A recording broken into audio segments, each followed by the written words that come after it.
అండి. ఏంటండి photo frame చూపిస్తున్నాను అనుకుంటున్నారా? ఫ్రేమ్ అయితే చాలా బాగుంది కదండి. ఇది మన వర్క్లో చేసిన ఫ్రేమ్ అండి. రిటర్న్ గిఫ్ట్ కోసం ఒక కస్టమర్ అయితే ఇలా చేయించుకున్నారు.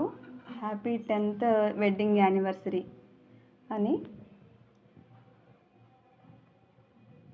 వర్క్ అయితే ఫ్రేమ్ కూడా చాలా బాగుంది కదండి. వర్క్ కానీ ఫ్రేమ్ కానీ మన వర్క్లో ఇలా కూడా డిజైన్ చేయొచ్చు అండి. ఇది నేను ఆల్రెడీ నా ఇన్స్టా చూస్తే మీకు 2022లోనే నేను ఒక వెంకటేశ్వర స్వామి ఫ్రేమ్ చేశాను. అది కూడా హైలైట్స్లో ఉంటుంది, మీరు కావాలంటే చూడండి. కానీ అప్పుడు ఎవరు నాకు అంత ఇంట్రెస్ట్గా చూపించలేదు. అప్పుడు కూడా నేను క్యాజువల్గానే చేసేదాన్ని, ఇన్స్టా రీల్స్ మామూలుగా చేసి పెట్టేసేదాన్ని. ఇప్పుడైతే మాత్రం నేను ఇలా పిక్ చేసిన వెంటనే నాకు ఆర్డర్ వచ్చిందండి. ఇది కస్టమర్కి ఆల్రెడీ పిక్ సెండ్ చేశాను, వాళ్ళు కూడా చాలా హ్యాపీ.